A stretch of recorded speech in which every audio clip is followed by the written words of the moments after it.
wanted to do a podcast. Fuck yeah, dude. You can do a lot more with me, too. If you got some shit you want to talk about, let's do it. We could easily get into some weird shit, I'm sure. I am sure.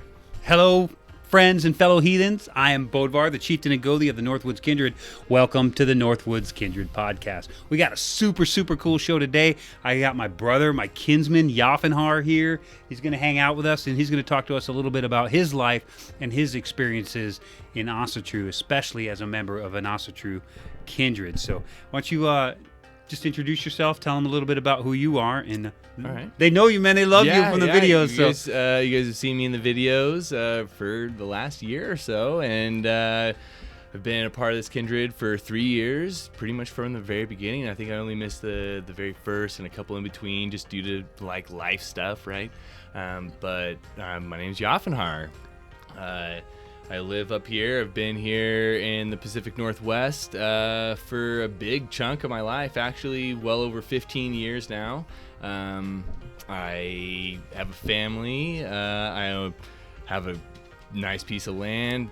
Beautiful fucking view. Yeah. Just gets to look over pretty much all of the Spokane area. Well, so you were here from the beginning, really, because we started the Northwoods Kindred just kind of on a whim, and it was just us and, you know, Angel and the kids and Corey, and yeah, we didn't even know where to begin, and then mutual friends. So that's really how it should be built anyway. It should be built with mutual friends. Or it's always sketchy when you just bring random people in off the street. Definitely. Off the street, you know. And really, the only people that are in this kindred that are random are Elias and Brody, right? Yeah, like, they're the only ones that kind of came cold. Yeah, everybody that else wasn't a natural kind of thing that kind of just evolved. Right.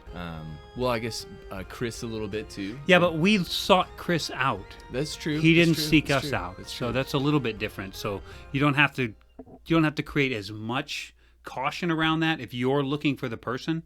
Yeah. And it was kind of funny because with Chris, I don't want to derail too much from the conversation about you, but with Chris it was kind of strange because he was commenting on a group on Facebook or something. That's right. And they were treating him like total garbage. Like, these people are supposed to be of the same faith. They're supposed to be trying to help. And he's respectful. Like, I'm in the military. I'm doing this thing. I'm trying to get some information. Nobody can help. And they're like, oh, you should do better. Like, it was like brutal. I don't even want to repeat it, but it was real brutal. It was bad.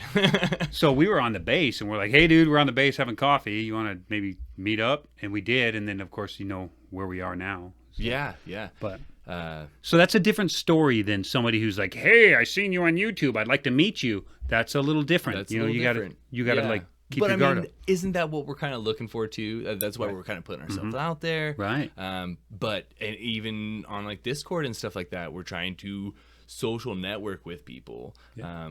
But there are sections of social media that are just cringeworthy, yeah, you know, and just horrid to just get in because as myself, I mean, like I said before I met you guys, I was probably actively pursuing the old gods, the Norse pantheon, really specifically, for about a year, and you know, through Facebook and Discords and other stuff like that, I didn't find much. Right. You know, it was very contradictory. I didn't even find good sources, couldn't even like get recommendations that I felt comfortable with because it's like you didn't feel comfortable in those environments. Right. You know, you have 30,000 people. There's no way that we're going to be able to get along with 30,000 people.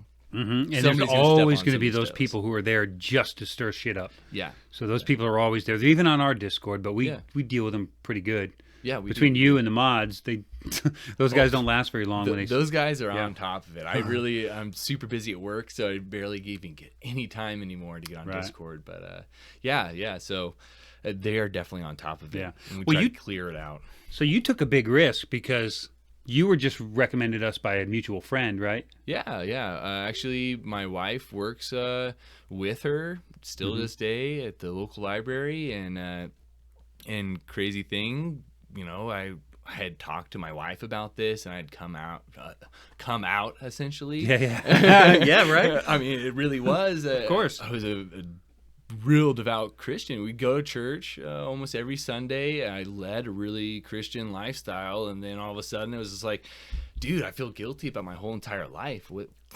Why? Like, what am I doing? I'm literally living this, like, you're living a good life. You're providing for your family, but then everything is a sin and everything is guilt. Everything I'm doing, I feel horrible for. Yeah.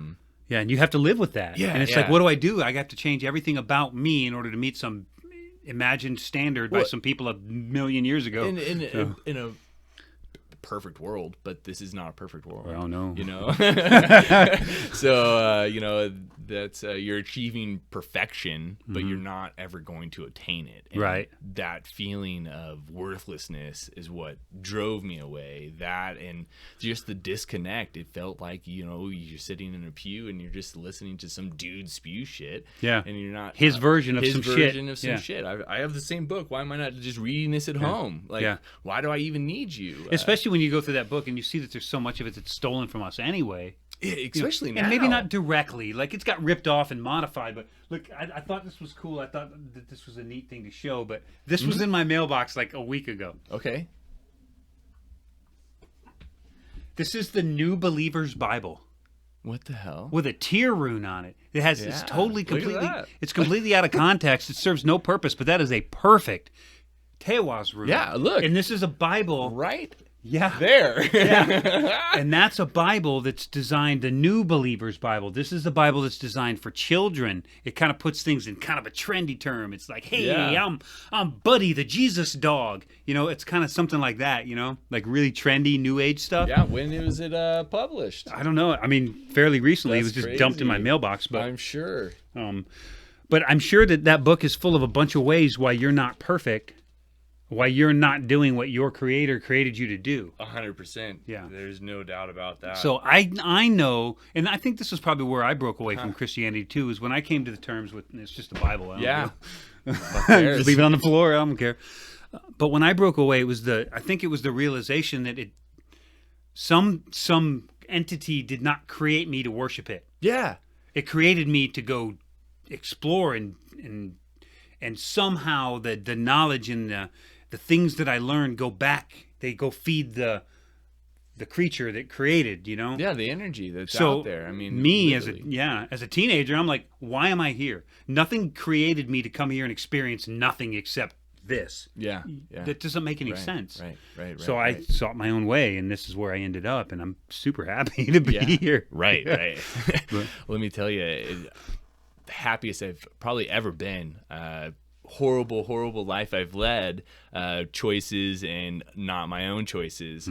But, you know, this path has definitely relieved a lot of those issues. Like I've been able to confront myself, like who I am, a lot through this path, because it does expose you just to the universe, to the gods. You're there talking to them, and it really is like, fuck, dude, that makes me feel bad, you know? Like I feel like I just disappointed not a father, but someone that I feel really close to, somebody that's kin, you know, somebody that I feel like I can just talk to, expose my heart, expose my true feelings, like we do out of Bloat. Right. I do the same stuff at home. You know, I have a vase. It's not very well maintained. It's very wild, but that vase should be wild. Yeah, it was natural too. It's crazy, but I go out there all the time and try to do what I can just to maintain it, get a path going, so that way weeds aren't growing up in between me and. Well, we have an advantage here. We have an advantage because you guys maintain our vase more than we do. That's probably true. Yeah, right. So. Right. I only get up there every once in a while, so it is a nice hike. But yeah, it is just so relieving to be able to do that. Yeah. You can really process some shit. You know? Well, it's nice also that you can forgive yourself. I know, because one of the things that I've noticed with other religions, and not just Christianity, I don't want to just bash on Christianity because it does serve a lot of people well. Yeah. Oh, yeah. But the way included. it didn't serve me is that I had to confess my sins to someone else so that God could forgive me. Yeah. It's okay for me to forgive myself. I learned a lesson. I made a mistake. I grew from it. I don't do it anymore. It's okay for me to say, I forgive myself for the mistakes of my past and move forward. And I think that there's a lot of symbolism in the Norse, in the Norse myths with Odin. Really, really think about Odin's raven sitting on his shoulder, potentially pecking at his head, right? Yeah. And you're thinking of thought and memory. So you're thinking of the future and the past. Yeah. So you're thinking of anxiety and regret. Right. And you're living in between anxiety and regret. Those two don't really actually even exist. You're allowed to just say, that's okay. I don't want them to exist in my world. I want to just live now and move forward. And that's how and you don't have to be tortured by those thoughts of the future or those regrets over the past. It's horrid. It's a horrible, horrible thing to try to sit there and think about all day. Yeah, and I certainly don't want to go up to someone and ask them to ask someone else to forgive me. I can forgive myself, and I can talk to the gods, and I can move on. Oh, yeah. Do it all by yourself. You really don't need that connection. Even if we can get into it, and even if you were to break it down, there's certain sects of Christianity that is just like, what the fuck are you thinking? You can get pretty far out there on some of that. Pretty far out there, right? But the same can be said of us. Yes. The same can be said of us. Guarantee that. Yes. But one thing that I do want to say is that there's so many similarities, in just the way they do things. Because I do live in a mixed household, right? I do have a wife that is super devout Christian. I vowed to her when we were together, when we first started dating. We did a whole huge religious thing with her parents and a family friend, and we even went to a whole retreat down in Coeur d'Alene. It was a marriage counseling retreat, but it was great. It helped us so much throughout our whole marriage. It was really we probably wouldn't have made it without it, honestly. But with that being said, she's still to this day super devout, and we, I told her that we would raise our kids Christian, and to this day we do, with a little bit of heathen fucking little heathen flair in there, in there, a little bit, because you guys have probably seen her, maybe a couple times. But May has come to gatherings, and she loves coming. She loves my horn. She loves my horg. Yeah. She's all about it. And Josie sees it. And the whole thing is that she's also about it too. She just doesn't realize it. She values the same things we value. We love Josie here. Every time she comes and she teaches us classes. You hear that, Josie? She's Christian, but we don't do that. But she comes. She taught us how to make those brooms right there. Yeah. She taught us that class. She came here, brought all the materials, and we sat on the kitchen floor, and we all sat around and we made these brooms so we could sweep bad energy off of our offering spaces. Yeah. She's a Christian, but she got a heathen heart, and that matters. For sure. And the thing is, we don't have to judge people like that. There's nothing in our stuff that says we have to make her a heathen. We can just enjoy her. Either. Yeah. There's nothing in theirs either. That's the whole thing. They wouldn't say that, would they? They're not supposed to. But that's great. Yeah, we love Josie over here, so it's great. I love it. I'm glad, man. May's a little terror. I love her. She's literally a terrorist. So it's a different path, though. I've got to walk kind of not both lines, but I've got to walk real close. Right. Because I still do go to things like we just did a Grand Prix through her church because my kids go to Awanas. They learn Bible verses. They do all that stuff. To me, that shows that there's dedication, that it builds them beyond what the Bible is. It gives them good lessons. Great, cool. But that's a starting point. Religion is so much bigger than that. Yeah. And they will find their own way. Well, the truth is, maybe I'm speaking out of turn here because I don't have a mixed household, but I have had a lot of really, really good and close people in my life that do, like Hawken. Yeah. So, it's cool. Like with May, I know that your goal, you got to raise her Christian. You made an oath to that, and that's of course honorable. But you can teach her spirituality. Yeah. And when she grows up, her spirituality will lead her down whatever path she's supposed to be on. She can be Christian and spiritual. 100%. And you have the spirituality thing locked. So that's it. And one thing I think all the time. Yeah, and she actually even bought me, man. She bought me this little bowl. It was funny because she got it from church for Christmas. May or Josie? May. Oh, May okay. Did. And it's this huge, like, ceramic. So you guys know May's like, what's she, like 8? 10? She's 7. She'll be 7 in June. Okay. So, a huge ceramic vase, and to this day, I have a little turtle that holds my incense. That's where we burn our incense. All the ashes fall in there. It has not filled up yet, so I'm not even worried about it. Yeah. You know, because it's like this freaking deep, and it's this huge bowl that she got, thinking of me because she knows I like bowls because I have a bowlie. Right. I mean, I literally have it out on my horg. It sits right there on my altar, all done up, ready to go. I mean, like, I could do bloat at a moment's notice. Yeah. Just grab the bottle off the shelf, bring it over, start doing it, man. Right. Yeah. And I'm set up the same way too. Yeah. And I have my private one here. I mean, literally 100% just and like that. that. Of course, you know what we have downstairs. Yeah. Like the Kindred setup and everything that's taken right. years to gather, which is technically my private stuff too, or it was. Yeah, until it was. It's all your stuff. extras. Now it's kind of like donated to the Kindred because it's all the really, really good stuff. Yeah. But that's kind of an interesting thing, though. You never see Christians get excited about a chalice or a candle holder or anything. But we're like nerdy about it. We're like, check out this new candle holder I got, seriously man. took it over to the in-laws, and I was like, look at this. This is so cool to me. Like, here, look at this. Yeah. And they're like, cool. It's a bowl, yeah, dude. It's a bowl. Yeah, great. Awesome. I was like, but it ties into a whole story. I mean, like, yeah. I literally have talked to that bowl essentially. Yeah, you know, right. That's where I still feel like I still have my dad's ashes inside my house. Right. There's only been one jar that has been distributed so far. I take them once a year on my birthday and do my own thing, right, and process that crap until he's gone. And anyways. So I still feel him around, though. That's the craziest part, because he's my ancestor, right? Right, of course. And after I set this up, it was only shortly after that I started utilizing it. And first thing, I poured a little bit of whiskey in there, a little bit of honey whiskey. Yeah.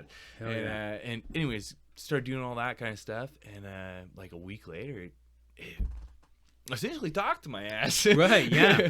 Like I was trying to tell you, I have a little toy, this little kid toy that has been dead for years. I mean, I haven't used it I haven't used it ever, but May hasn't used it since she was a little baby, and it was just a little walker. Batteries have been dead forever, never changed them, because it was annoying as hell. I know how that is. And anyways, I couldn't find something, found it shortly after, and I, kind of was like, hey, you guys gone too far. You guys just went a little too far here. The elves went too far. The elves went too far.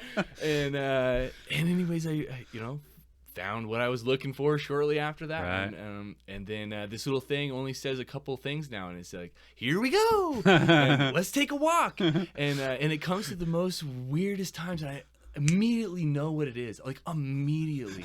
I can't wait for the time when you bump that thing and it says, it's time for a bloat. Yeah, like, wait. I would be like, whoa. Okay, maybe I haven't done it so recently. I'm sorry. And I'll immediately go do it. I tell you what. It's time for a bloat. Yeah, that would.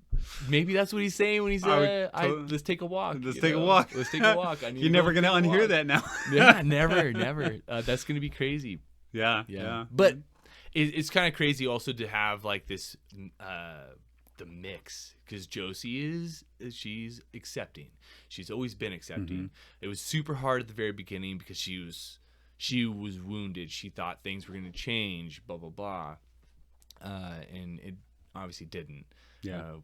Really. Well, I mean, if she didn't understand, strengthened. She didn't really understand the religion, so she didn't understand. As far as she knew, her husband was going satanic, some cult or something. Satanic, 100%. That's what she was saying. I've had that 100% thing come from loved ones' mouths. Like even my dad had said, "You're going to hell," and I'm like, "Yeah." See you there, bud. Yeah, I'll see you there, Dad. Set a table for me, man. Yeah.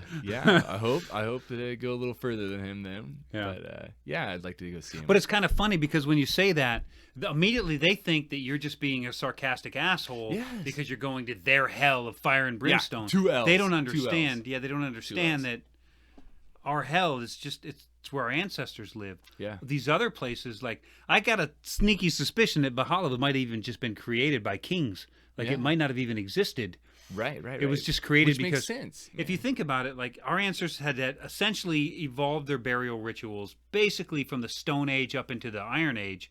Very little, you know, from the ship burials and stuff are kind of outliers, but for the most part, it was those could have been like tombs. great kings. Yeah. Those could have been the Freyr, the Odin, the actual man. Right, people you who know, had the that actual- sort of a yeah, resource and luxury. Yeah, exactly. Everybody now wants an open burn funeral, boat, all that kind of stuff. But that never happened. they don't. Yeah, it wasn't as prominent as what we think. Right. And even if it was, like the Augsburg ship had a queen in it, but it wasn't burned; it was buried. So, funeral rites aside, they did evolve from the Stone Age up into the Iron Age. And what was relatively common were these funeral mounds that were kind of Thor's hammer shaped. Not sure if there's any correlation there. They were a T-shaped mounds where they would crawl through the T. Never even thought of that. And then they get in that passage, and there would be bowls that contained ashes, or there would be they just dragged the corpse in there and just set it. They didn't just bury him in the ground. They dragged him in this mound. Yeah. This was a family mound. And now you're going to tell me, as a young man, that I need to get on that boat and go 1,000 miles that way to make that king richer, and then if I die on that shore, you're going to leave me because you can't bring me. You're not going to bring me. You can't bring me home on the boat unless you not eat back me. then. They didn't care about that crap. Yeah, they just leave the bodies or bury them on site. Yeah. So You were a number So you have to to throw at the create battle. something to make that lucrative. Right. And the creation of that would be Valhalla. Valhalla. Like now you get to go to Valhalla. You can still go visit your relatives if you want to, but What would that not just bring out like the doubt in Folkvanger too? I mean, Freya's Hall. yeah, well, we don't know that. There's not a whole lot of mention that I've seen of going to all these various halls of your. Well, of course, Folkvanger is also, of course, mentioned in that part of the Valhalla. You know, the half of the slain. That Half sort the of. slain go to her. Well, they don't say It's the They go. first. They said she gets to claim them, half of them, but we don't know where they go. We don't really understand. Like maybe we're in Valhalla fighting and doing the same thing, but when it comes to Ragnarok, she's the commander of that army. We don't know how that's organized. Yeah, I never We don't know thought if of we're it from going that to perspective, because for what's sure. the value of just going and hang out in her hall? Yeah, there might be some chicks, but even that's going to get boring. You know, even porn stars get bored. Yeah, right? yeah. So all of that's going to get boring. You're going to want to go play the game. So likely she's generally. I'm looking at her as like the commander of this other army, maybe That the makes flanking 100% battalion. sense. I don't know. No, 100% makes sense. But Especially if you look at the tactics, especially military tactics. Right. We're going from sources that are super old, and if you look at the military tactics in those times, that would be exactly what they would do. They would have two different armies. You'd have an army that would directly attack, and then you'd have something that would come from a side, from behind, cut them off, cut their retreat off, so that way you're demolishing the enemy, Right. and then you're they're beating themselves up against the shield wall. You're coming in from behind, get them out, right? Done. Right. Then less casualties, then you're getting more wealth, and everybody's kind of sharing in that whole thing. And you can go further. You can go further on. You're not just stopping at the shoreline. You're going a little further in. And if you take that across the whole pantheon of the Norse gods, then you have, so you have Thor would have his army defending his, you know, whatever his thing is. You know, those But the two- model is already shown on Earth. You got your kings and your earls and your carls, and they all have their little armies, and other kings will ally together to fight these battles against the bad king or whoever's the enemy. Thanks, of the day. Heimdall. Yeah, right. Sorry. But yeah, so the point is that it might just be different armies, but they might all be still fighting the same battle. Yeah. Like, if you're not capable of that, then you end up in hell. You're chilling with your relatives until the day comes. But then you got Hela, and she's got her army of undead, and you got Loki, and he's got his army of Jotun and monsters and demons and all that kind of stuff. Right. And you got Surtur, and he's got his army of the fire giants and frost giants and that kind of all the stuff that are giants. gathering there. Right. And so you have all these different armies coming together for battle. You would be, you know, wouldn't be a big jump to make the leap to say Odin has his army, Freya has her army, Thor has his army. Yeah, common sense, kind of really. Yeah, At that so- point, that you can't think that they're only going to be just Thor. You know, Thor is going to be here on Midgard fighting Jormungandr. Whoa, who's going to fight here? I mean, there's not only going to be just him. Yeah, because metaphorically, Jormungandr might be an army of something else. Right, And right, that's Thor's, task Battle. is to take on that That thing. army, that Frey that might battle. have his task. Right. He has his task, and And that's supported by others. And, of course, we know Heimdall is going to fight Loki. So guess where we're going to be, buddy? We're going to be next to our patron Heimdall. It's okay. Yeah. It's okay. It'll be Northwoods Kindred flying that banner. Yeah, right there. Believe me. So right up front. But the point is, we really don't know. The people that know are the people that are there, and they're not coming back to tell us. So not now. Yeah. I mean, you have to take a lot of something to be able to try to access that. I mean, you'd have to do a lot metaphysically and everything else, And we kind of drifted, but my point was that that could have just been fabricated simply to make young men feel like they can go overseas and not miss out on a better afterlife. Because up until that point, I mean, think of it generationally. Think of just how hard it is to change something after a couple of generations. Yeah. This is generation from the Iron Age back to the Stone Age. Right. Almost being buried in your family mound. Well, and that's almost ingrained in your DNA at that point. I mean, that's literally eons. Yeah. I mean, you can crawl in this mound and you can see Gramps' bones. They scooped them up and put them in a bowl to make room for your dad. Yeah. That stuff happened like that. And you're going to be sitting next to your pops. They're going to scoop up your bones when you're gone generationally and stick you in a bowl next to Gramps and Pops, right? And Mom and all them people. And now all of a sudden you don't get that. You don't get to do. You got to rot on English soil. Well, somewhere. Yeah. Who the hell knew? Well, at that point, or Danish or wherever they were raiding. Right. And so the point is that there had to be something that made it worth going over there and dying, besides making the king rich. And you get a little spoils and you get the honor of the fight. Yeah. But I mean, even the spoils would go away very quickly. Especially somebody who's impoverished, especially like that. If that's gone, I mean, I know me. I could easily spend $2,000 in a matter of moments. Yeah. Nowadays, so a little bit of silver and wealth that you had accumulated on raids during the summer would absolutely amount to nothing. You get a new cow. Yeah. Maybe. Yeah. And if you did it right, you could get more cows because you can breed them properly and stuff. But you got to stay home and do that. Right. You got to be home and do that. Yeah. Or at least have kids. Yeah. But in a lot of cases, you're bonded to your leader. Yeah. Your oath to them. And I'm sure they, even in Athens, Greece, because Bella's going to Greece, right? Oh, so right. Doing a lot of research on that. Fun trip. Yeah, fun trip. Girl Scouts. Great. Mm-hmm. But anyways, so we learned that in ancient Athens, Greece, the 300 most wealthy people paid taxes. That's it. Oh, really? Nobody else paid taxes, and it was a fucking honor. People were almost backstabbing each other just so they could pay more, so they could be more wealthy, so that way they could actually pay for the taxes. What a cool system, huh? Yeah, what a cool system. It would not a system we have now, but yeah. But that. Totally don't know where I was going with that. Yeah. Well, we were talking about ancient cultures. But taxes, though, you were bonded, which means you had to tithe at some point. Right. Not a religious tithing, but you had to give some of your grain. You had to give some of your stuff for the king or for your serf. How does that go? It goes serf.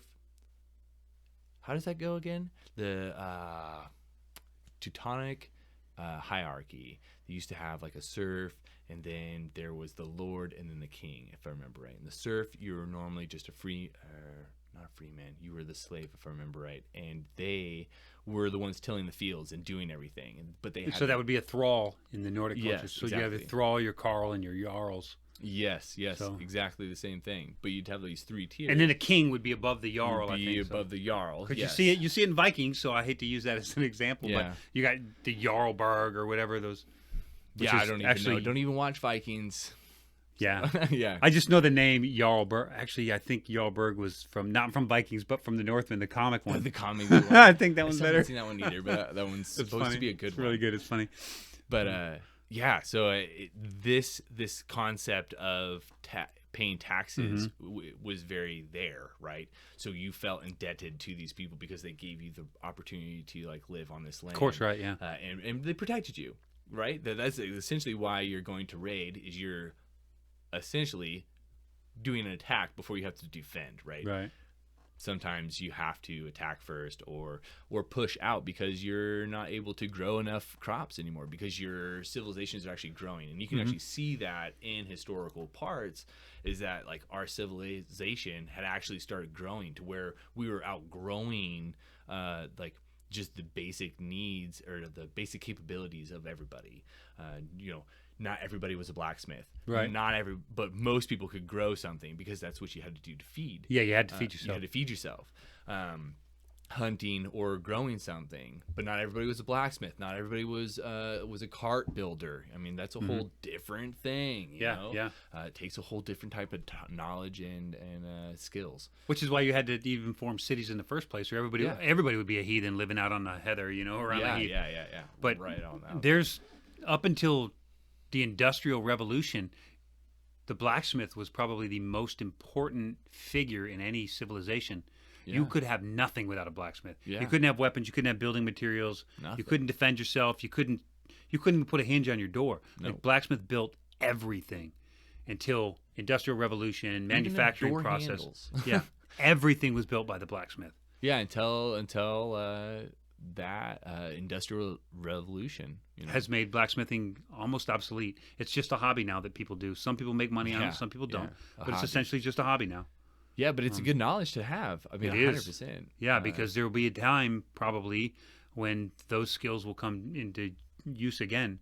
Yeah, I don't even say probably. It's 100%. Within your lifetime, it would easily be something that you could reutilize. Right. And I do it. I mean, I do blacksmith. Like if I need to make like a little weird bracketry or a jig or some sort of a contraption, I'll hammer it out. Like I have scrap steel and an anvil and a forge. I have the ability to do that. But I'm not some of those people, man, they got so much skill.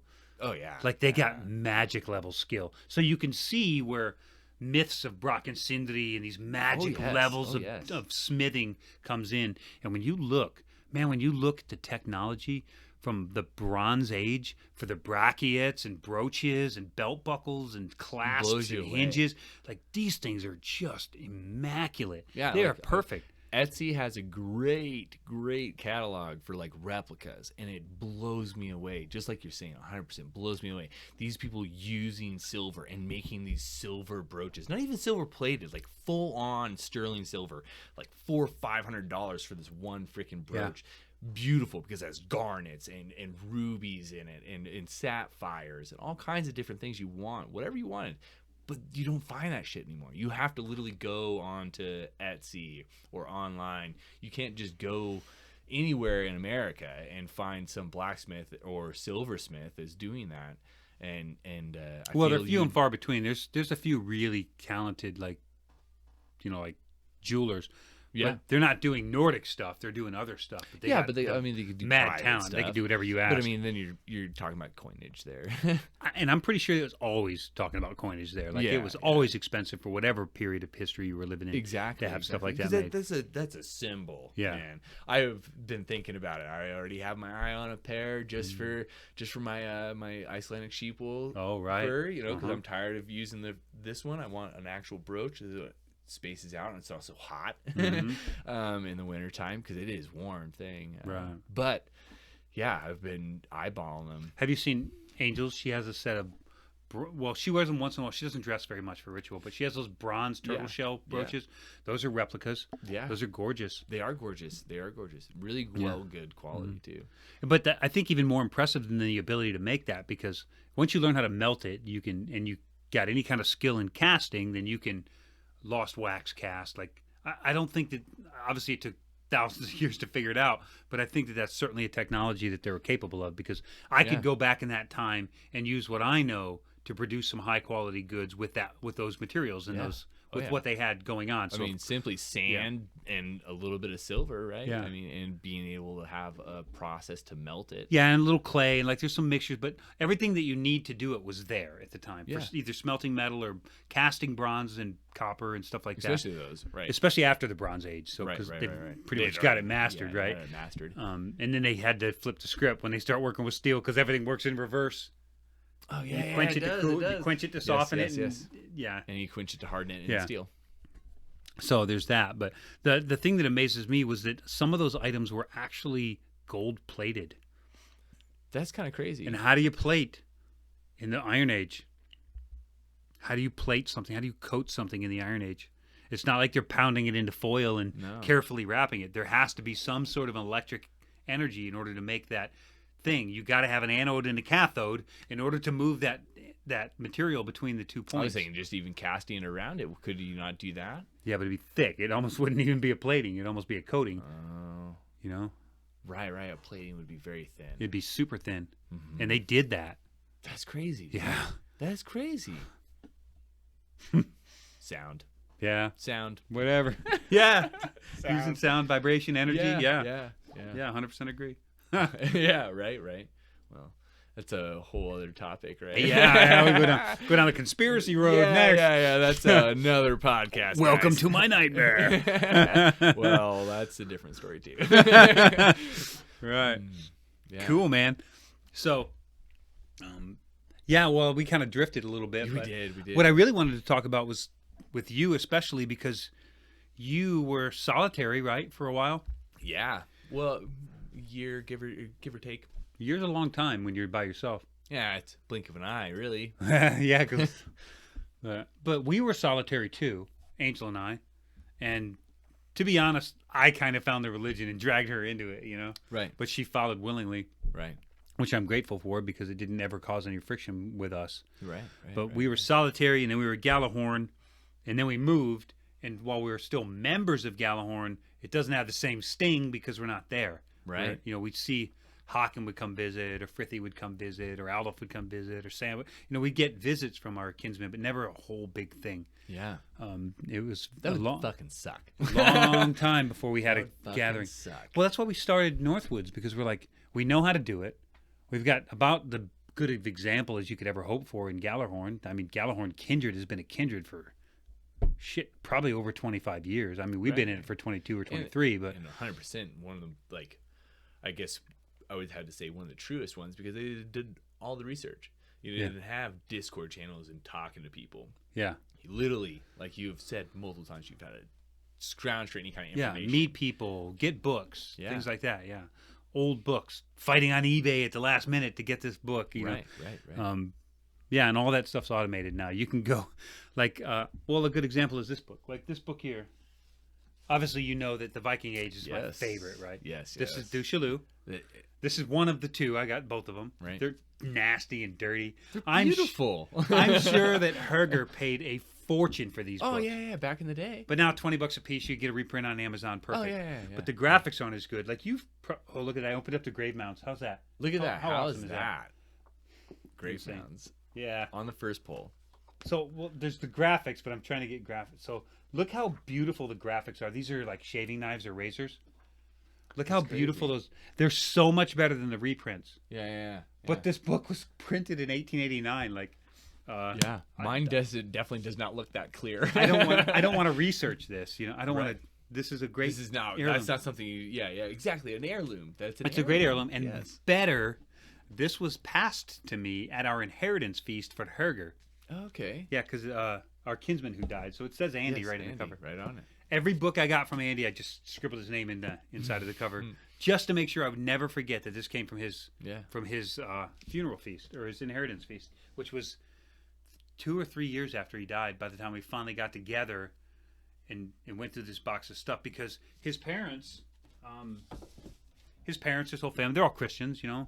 Mm-hmm. I don't know how devout they are, but they're not Asatru. They're not heathen. Right. So when he died, they took all of his stuff that was pagan. Here's an axe and a sword and a tunic, and they put all this stuff in a box, and they're like, all we're going to do with this stuff is throw it away or give it to Goodwill. So we know that it means something to you because he meant something to you. Right. So here's all of his stuff that we don't know what to do with. So we're like, we will divide it up amongst our people and make sure that it always has a home within our kindred. You know, and like Leaf has his tunic and now his sword. You've seen that? Sword, yeah. That I did a lot of work on. A lot of work. It's super sharp. Yeah. And I gave him that sword. Yes. So anyway, it's a whole big thing. But you don't get that. You don't get that being a solo practitioner. No. Not at all. And yeah, when you die, your stuff goes to Goodwill. Yeah. Your shit goes to Goodwill. Yeah. All this shit. All that stuff took you for years to get just goes to Goodwill because nobody knows what to do with it. nobody does or nobody cares. And nobody cares. It doesn't have That's that the main sentimental value, you know. Right. It is sentimental for us, for you, for me. Well, like for this, you like you've ever guys. gone to Goodwill or a flea market or something, and you just picked up, just a random old crappy book. Maybe it was about plants, or maybe it was about medicine. There's a lot of old medicine books, right? Yeah. So you pick up a random book, you're like, oh, that's pretty cool. Smells like old porn that I found in the woods when I was 12. Yeah. Right? Like Yeah. it all Oh, smells yeah. old. Just a little musty. And you're like, but it's nothing. It doesn't mean shit to anybody. Right. But to people who know what it is, I mean, look at this. This is Well is trash. used. This people would throw this in a dumpster and not even blink an eye at it. But to me, I mean, Donald Tyson, Teutonic Myth and Legend. This isn't even one of my older ones. This is 1934. Oh, okay. Yeah, it's not even that old, you know. But then you look at something like Well, that's the thing about books too, is that it's just they're so fragile, even similar to ourselves. You know, they don't last forever. Yeah. Everybody thinks that they do, but they really don't. yeah, but like this. Yeah, like look at that. So this is 5 volumes for like $400. Yeah. And that's on today's prices, and it's Yeah. only printed by one outfit. Right, This right, would end right, up right, in a right. Goodwill box, and somebody would be like, "Oh, I like Iceland," and they would buy it and they would throw it in the box. And they would buy the one. Yeah. They wouldn't buy the whole collection because Right. it would have gotten separated at some point in time as yeah. individual boxes or individual books Yeah. instead of That is the whole box prize set. of my collection. There Yeah, are yeah. there's like I don't know 89 stories in this whole thing, and I know. or more, and about 89 stories in that thing, and I've read about 19 of them. Yeah. You know, yeah, like it's yeah. so exciting whenever I crack this open, and it's almost like I shouldn't be. I should just dive in and absorb all that information, but it's almost like a little dessert once in a Yeah, while. I It's was like gonna say, you I'm sick got of reading these to- books. I'm studying. I'm finding answers for people. I'm finding all this information. I'm going to do something for me today. And I'm going to go Yes, read a yes, new yes. story that I've never read before, which is hard for me. That is kind of crazy. You got to think about that. 30 Yeah. years of him doing this has got to be a lot of reading. Yeah. And it's I mean, I'm not pretty saying I much read everything. No, but I mean, a good majority of the people out there. Yeah. You know. But I mean, like, but what I read, I can go buy another poetic edda and read somebody else's translation and yeah, but all. it's the same poetic. It's edda. the same stories. It's the same thing. These are and- stories I haven't read before. Right. That's what I was gonna get at. Yeah. It's like those are actual texts. Those are actual like historic texts Yeah. that somebody's translating. These are stories that have been passed down through like families in Iceland. Yeah. That have it is that part of their heritage that they've carried over. I don't think people understand really how much we owe the Icelanders A lot. for their ability to write stuff down. Like, Yeah. without the Icelandic, Just even the thought Yeah. of to do it. Because I mean, yeah, there were people that did. There were scribes. There were, any kind of higher echelon person would have the ability to read and write. right? But you, me, every Joe Blow is just out there working the fields or being a blacksmith, doing whatever. They wouldn't know. But some of their stories are recorded here. Yes. There's people in here that don't even know they're immortal. No way. They don't know that their stuff was recorded for all time. They were just some schmo working on a farm somewhere, but they're recorded by name. You know, I always think of that when I see that thing with in Achilles, and he's like, "Here's a big guy. I wouldn't want to fight him." And he's like, "That's why no one will remember your name." When Achilles talks to that little boy, Yeah. I always think in that when I wonder how many of the people that are mentioned in these stories by name know that their stories are still being read Being that thousands of little years boy. later. Yeah. Like, oh, I wouldn't do that. Yeah. No, So- no. We could all be so lucky, right? Yeah. To have it, to be that immortal. But Yeah. so that's one advantage, I think. We do this, but that's Sidereal. one advantage to having a kindred is that you have these things live on For in a sure. kindred. That's actually one thing that I really enjoy about this kindred is not that everything's new, fresh, and shiny, right? But that I can't wait for it to get old, rusty, and crusty. That's Right. serious. I know this is kind of like weird, but I look forward to your inheritance feast. I know that when I'm I'm- going to give you my books. Not Son just of your a books, bitch. not just your books, but just to be there and have something that I can still remember you by. And know You know what that I mean? and know that we lived this great portion of our lives together. Yes, we got to have all these adventures and these family, experiences and camping trips and and hiking trips this fall, and lose our temper and scream and yell and cry and get mad. Yes, all these things happen. Oh, who do you share that with if you don't have kin? You don't share it with your family. Those people are backstabbing. Mine were pretty backstabbing too. Families are families. You deal with them. Trust people you meet on the internet. Yeah. You guys out there, all of you. But all of you sexy beasts. Yes. Just cut that out. Yep. But yes, you couldn't share that with anybody else. Like I couldn't find myself. Like if I were to be still Christian, I don't see myself doing this with anybody, like at all. They're not at one bit do I find myself opening up enough to allow people into my household. Like I want you guys to come over. Yeah. I think about it all the time. I'm like, yeah. Damn, man. I mean, we're just cleaning out a corner so the kids had an area outside, and I was like, dude, it'd be really cool to get Bodvarr over here and just have a whole barn to do, but it'd be something that you probably haven't ever done. Show you how to do some mortar, all kinds of cool stuff, brickwork. I'm only just new to it too, but it's something to learn and do. And hey, two brains are better than one, right? Yes, yeah, 100%. Yeah, but you can't do that by yourself.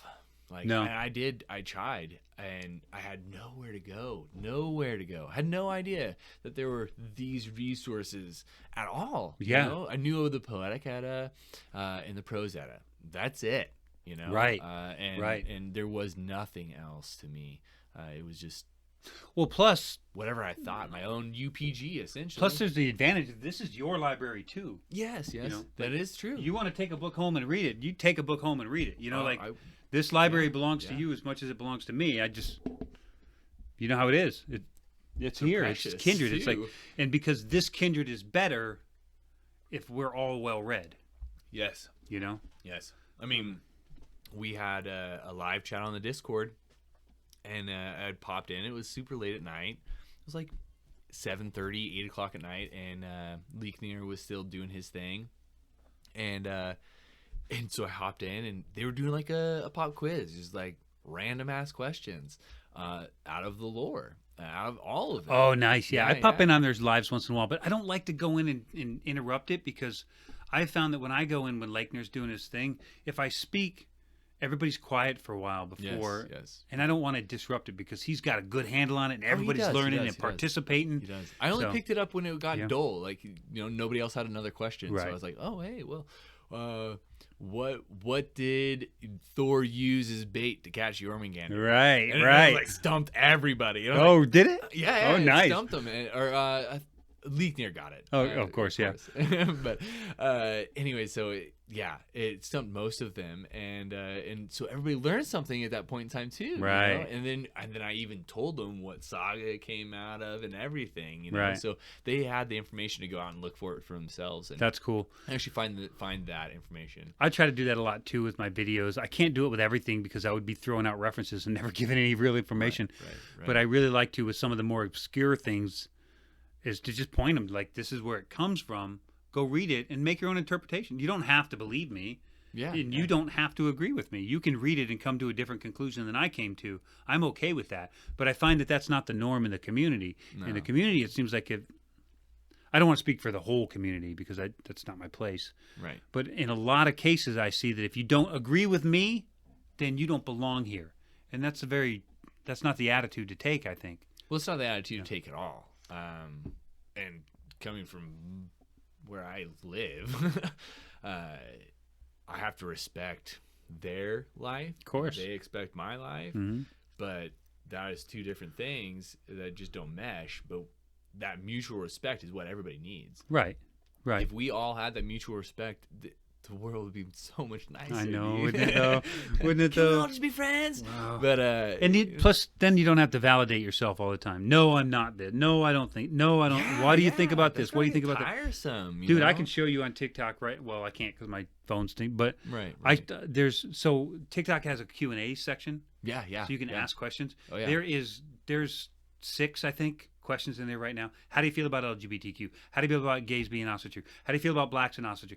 All these questions over and over and over that I've already answered many, many times. I just let them hang there. I don't even respond. Well, the thing is, like, you should literally do your research. Literally, if you are worried about these things, if you're worried about me, well, even if you're worried about these things, you should have the knowledge. If you are in this religion, you should have the knowledge to go at least do a little bit of digging. Yeah. You know what I mean? Like, I've done my own little bit of digging, just going into somebody's page, looking back, oh, this is who they are. Or, oh, this is who they are, you know? Making my own judgment. And that's what we all should do. That's it. You know? You should make your own judgment as to whether or not these people are worth your time, your effort. Yes. And here's the kind of the crazy thing. Because some people asked me, we kind of, you know, when we came on TikTok, we kind of hit it hard and just blew up really fast. Oh, yeah, way fast. Because there's nothing there. Well, there is now. There's a lot of really good creators. But for a while, it was really messed up. Yeah. And we just happened to step in at just the right time when people just wanted good, clean information. Yeah. But then, of course, that stirred everything up a little bit. And I kind of forgot where I was fucking going with that. Completely. That's okay. I did the same thing you did. Yeah, that's okay. It happens, man. But really, to get really back to the point, is to have a kindred is to have like extended family. Like 100%, I would feel that my kid would. I mean, when I say I'm at Dave and Angel's, she's like, "Oh, why didn't I go?" Yeah, you know, she's upset. Yeah. She wants to come over and see you guys because she loves you guys. She calls your kid Sushi. Yeah, I have no idea why. That's Sasha's nickname. Everybody calls her Sushi. Oh shit! I didn't know. Yeah. Well, I always call her when she was a little baby. I always called her Slasher. So Sasha the Slasher. For no reason. It just came out that way. It just became a nickname. Right. And then when she started going to school here in North Idaho, the kids started calling her Sushi. It was just kind of a little nickname she had in elementary school. It just kind of stuck. Yeah. So now she only really uses the nickname Sushi with little kids. Okay. Because she's like a mentor to everybody. Oh yeah, she's like very much so. Yeah, she's like the lake near for her friend. She's the counselor. She'll bring them out here and put them through a summel to help them heal and all that kind of shit. But with little girls, when she's trying to be their mentor, she goes by Sushi. Well, my kid fucking eats it. I know. Eats it up, man. Yeah. Just loves it and loves it out here too. You know, it's like she feels safe. That child feels safe everywhere she goes. But that's because she's never had to worry, you know? Yeah. But even Bella, she feels safe out here. So does Josie. They like coming out here. Oh, that actually sparked what I had forgot a second ago. Yeah. Go ahead. So the one of the things that hit us hard on TikTok was that we didn't sign Declaration 127. Oh, yeah. And I tried to explain to people, like, it doesn't matter if we sign it or not. If you rely on Declaration 127 to decide who's your ally and who's not, then you're giving some sort of a false badge of honor to people who maybe don't deserve it, because anybody can sign it. Yes. Anybody can go put their name on it and say, "Oh, I'm one of you now," and then get information and rip you off. And the worst part of it isn't that. You would think that would be the worst part, but there's another angle. See, when we came up in Asatru in the early 90s, and even in some cases late 80s, there was lots of white supremacy. All that stuff was happening. It's still happening now, but it's not. I have not seen it now at the level that I've seen it back in the 90s. It's not even close. It's not even close. Good. You would see bands of skinheads roaming the streets. You don't see that anymore. No way, dude. Yeah. So, yeah, all over the place. And especially in California and a lot in Michigan, because it's like rural, working class, poor, underprivileged, so all that shit. So what we learned in dealing with those people in the 90s, we learned their dog whistles, we learned their mannerisms, their physical. There's quite a few that I didn't even know. Yeah, they have physical actions. They have ways like the tucking your thumbs in your front pockets with your hands. There's very little subtle mannerisms. No way. Yeah. I do that shit all the time. Yeah. I go just like this. I'll put just my thumbs in my pocket. But there's a way to do it. A specific way that it's a dog whistle for others in their community. But you don't learn that stuff if you don't have contact with those people. 100%. If you rely on a fictitious statement online in order to tell you who you can and can't engage with, you don't learn how to protect yourself. Right. You don't learn the tools that you need to actually say, that guy's on the wrong side of the fence and I can see it because I know what he's doing. You don't learn those because it's like, oh, did you sign the? Oh, you did. Okay, well, let's go. And next thing you know, you're in a room full of people that you don't want to be in. 100%. Because you don't have the capacity to distinguish who's who in that world because you haven't allowed yourself to get that training. Oh yeah. And it's not fun training to get. Like a lot of that ends up in a fist fight. Yeah. Yeah. I mean, or probably worse, or at least some threatening situations. Lots of wrong stuff, but I think that those that lived through it and made those decisions on their own, like we have one person, I'm not going to drop his name, but people on TikTok will know who I'm talking about. But we have one person who's been a member of our community for a while, someone I've talked to and stuff. And recently, this person came out as being in that class of people for a long time, like heavy deep in it. Oh, really? But after establishing as a good resource on, and a value to our community and a friend to everybody, then they came out with this information. And I haven't seen much from that particular person since they came out with the information that they used to be on that side. So my question to the community would be, what's the goal then? So let's play a hypothetical here. We'll play a hypothetical that this is a Nazi skinhead. Okay. This device here is our new friend, and we just found out that this person has a really, really bad view of the world. Okay. So what's the goal? The goal would be to make that person not have that view, right? It would be to befriend them, to if it's possible. Some people aren't. It's not possible. Some people it's not but possible. Ultimately, if we could snap our fingers and change something, we would make them a normal, a well-adjusted, open, honest communicator. Just an open mind, right? Man. Yeah. With an open mind and an open heart, right? Yeah. If we could snap our fingers. So now we find somebody who came from that, who is now open, honest, willing to engage in communication, and we push them right back there. Yeah. And that is wrong. What's the fucking goal? What is the goal? I see where you're getting with this, and I don't have this like the history connection to this at all. Like I don't have history to it. I grew up in Kansas, moved up here to the Pacific Northwest. There's been some skinheads and stuff like that around here, but that's all kind of gone. And if it hasn't, it's not in my radar. They cleaned this area up. They think North Idaho, ooh, skinhead. No, there's still some around this local area. Yeah. But like I said, they're all under wraps, and, and they don't really do anything. They're just a compound out in the freaking woods, and you leave them alone, they leave you alone, and you don't do anything. Right. They're a little weird sometimes too. But anyways, you're right. They don't have those marches. They don't do that kind of stuff. And even when they had that Pride Parade down here in Coeur d'Alene, those people were in that back of that box truck. Those guys came from Colorado or something. They were imported thugs. They weren't even from. They were imported thugs. They weren't even from the Northwest. No, they had no fucking say. No connection to here at all. None. So, but that is a horrible thing. And the fact that they caught them all in the back of the van means that there's some other stuff going on. I just said it's a horrible thing. Yeah. Because that is something that is just a whole nother topic. But to get back on track is just that. I don't have that connection that you guys do or that other people do because you've been in this for some time, and there is that huge stigma and connection between Asatru and the occult, the Norse occult. Of course, because we have occultic roots in America. Yes. Well, not only in America, right? There's even some that they're supposedly in Norway and in There's Germany. Lots of little pockets here and there, but I think for the most part, for Norway, Sweden, Denmark, Germany, Iceland, those people, there was a large contingent that just reached back to their ancestry, but the culture was still keeping some of those traditions alive anyway.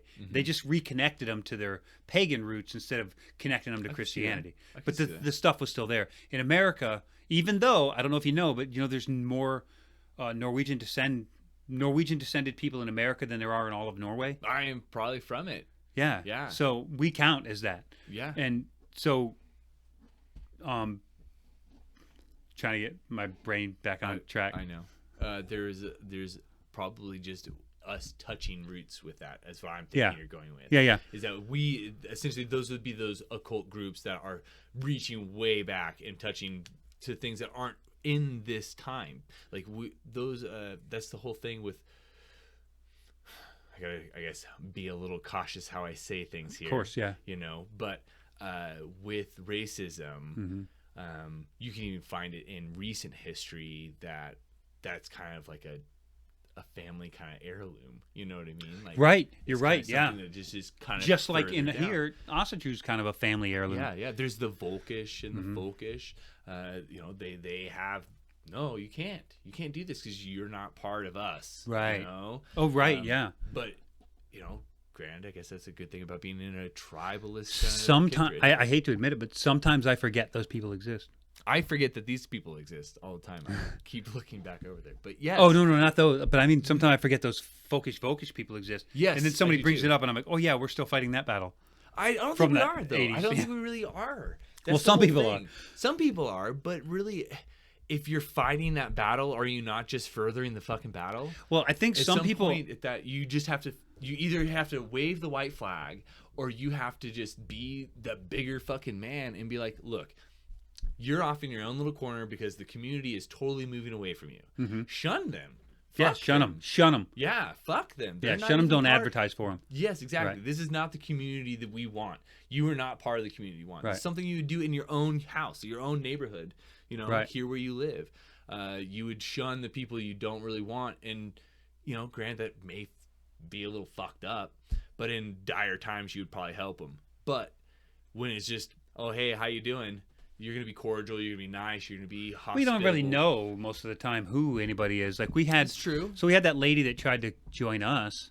We met her like we always do at the That's coffee right. shop, and she's like, "Yeah, I was just found." She was a Quaker, so she Yeah, kept doing yeah. this a lot. Yeah. I try not to hold it against her, but this happened a lot in the Okay. conversation because she was a Quaker I- for her whole life, and her kids are like Quaker priests and stuff. Okay. Yeah. So it's pretty deep into the.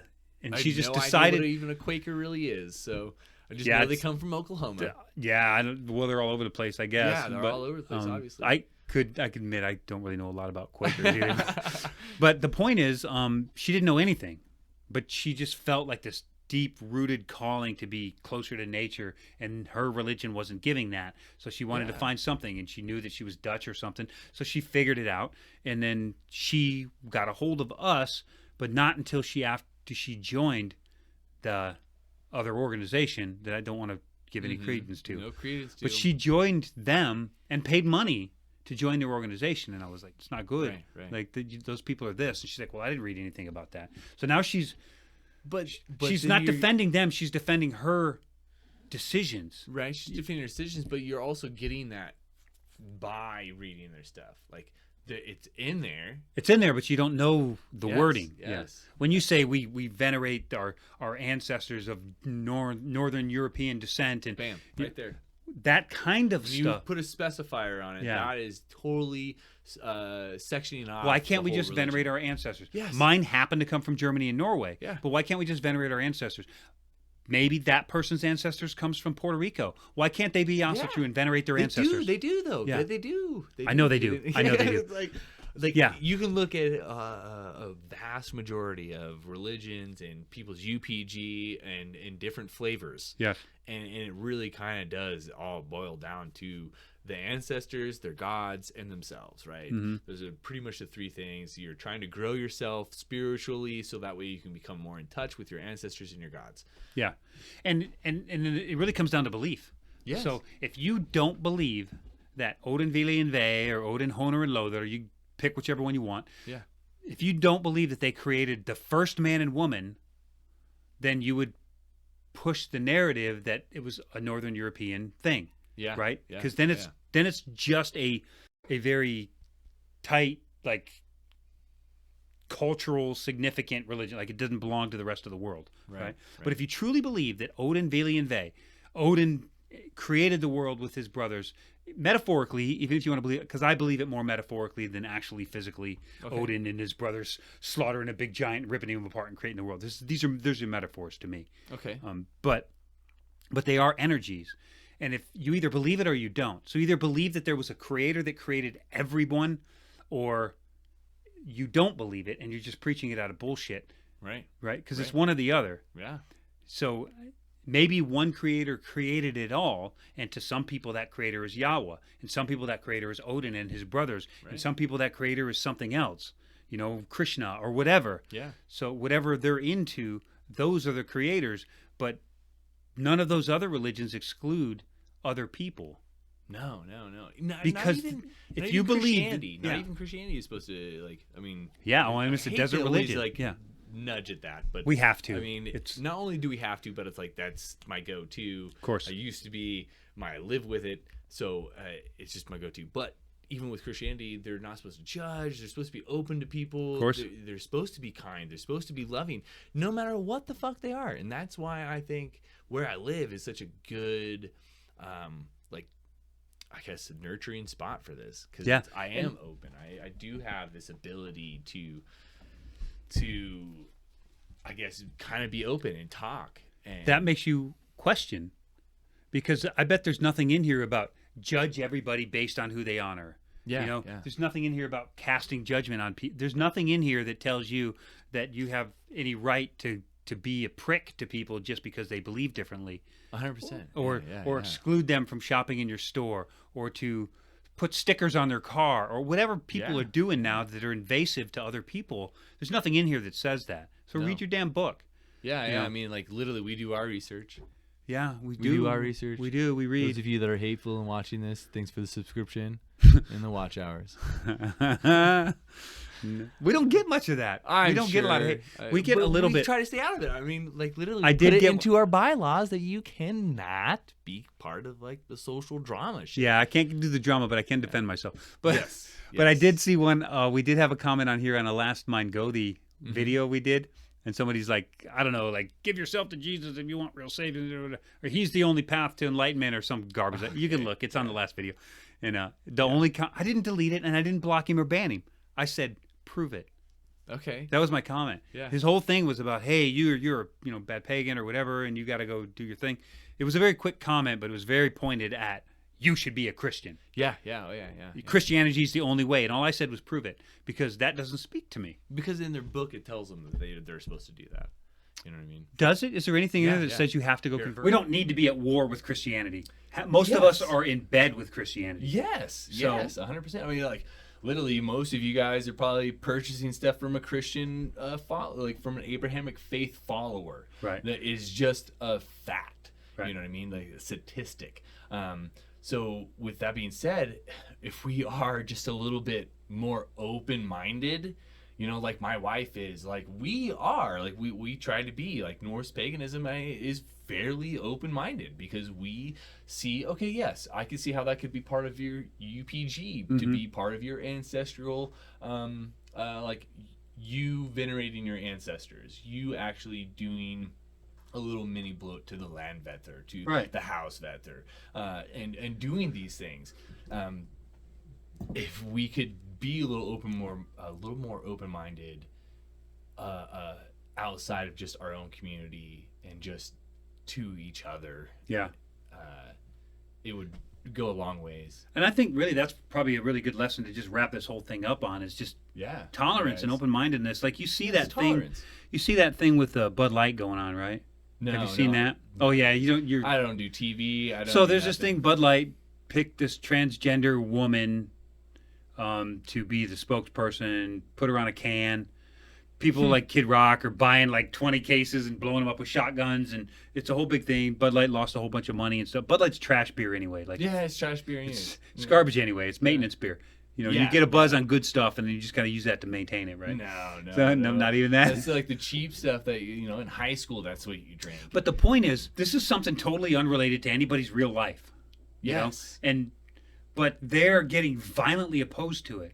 So we get sort of the same thing. Like, there are people who are violently opposed to the fact that we venerate certain gods. Oh yeah. We do certain things in a certain way. The fact that we wear makeup at Veterinator. Like, it's Halloween, for fuck's sake. Put on makeup, have fun. That's just within the community too. That's not without the community, outside the community. That's within the community. That's in our own community. Yeah, that's in our own. But people that are like violently opposed. Our kindred, but our own community of Asatru. Asatruars. Asatru. Yeah. I never like the way that comes out. I do. It's a little French. Makes me feel a little sophisticated. Yeah. So, yeah, I guess.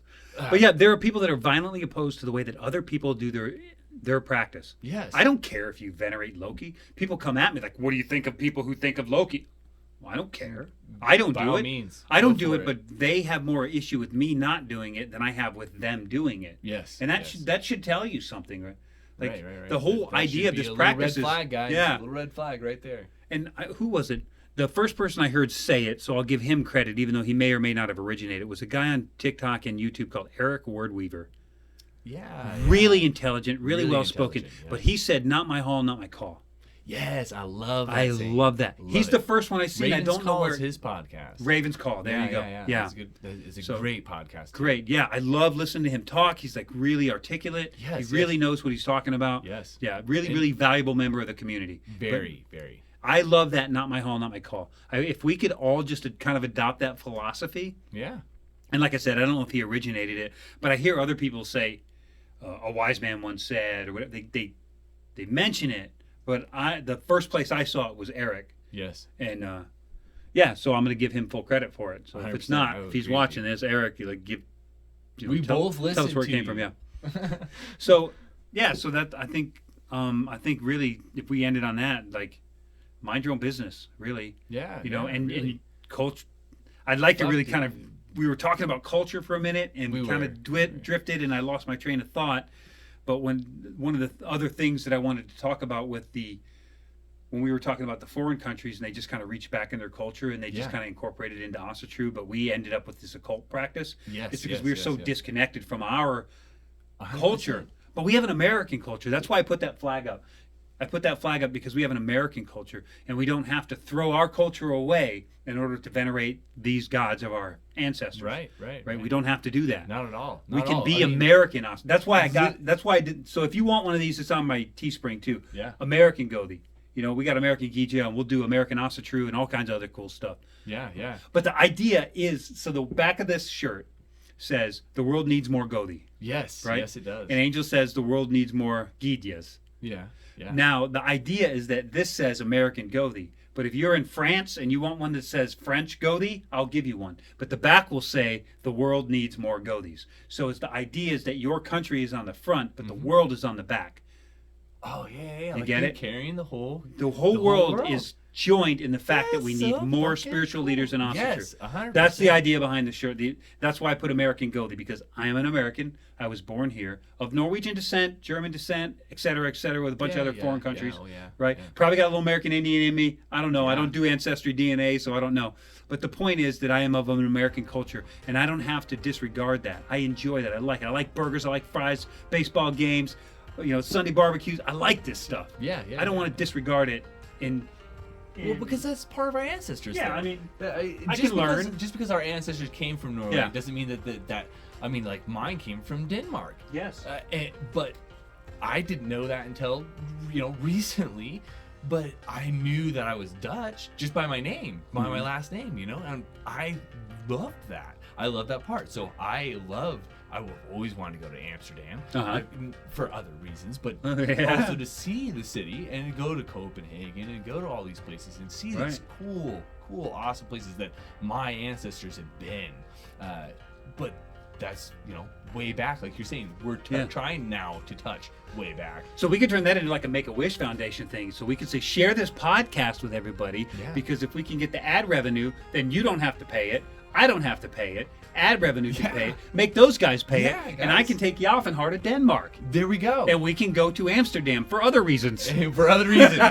May film that too, though. May film that. So we got to really wrap this up, though. We're getting kind of late and our dinner's getting cold. So yeah, it is. We should wrap it up. Man, brother, it's so great. We'll have to do this again, man, because this was awesome. Definitely. Awesome. If you guys let us know what you guys want us to talk about. For sure. So yeah, So definitely. join our Discord, talk with us on Discord or whatever. If you want to support these kind of efforts, we have a Patreon, we have Teespring, we have a website that sells some downloads and a lot of free stuff there too. So check that out. Every link we have is up in the banner ad. And if you are on some other podcasting platform, then all the important links will be down below, and you can go check it out and check us out there. So thanks for joining us. Jafnhar, I'm Bodvarr, the chieftain and Gothi of the Northwoods, and þórr viki, my friends. þórr viki. We'll see you guys later.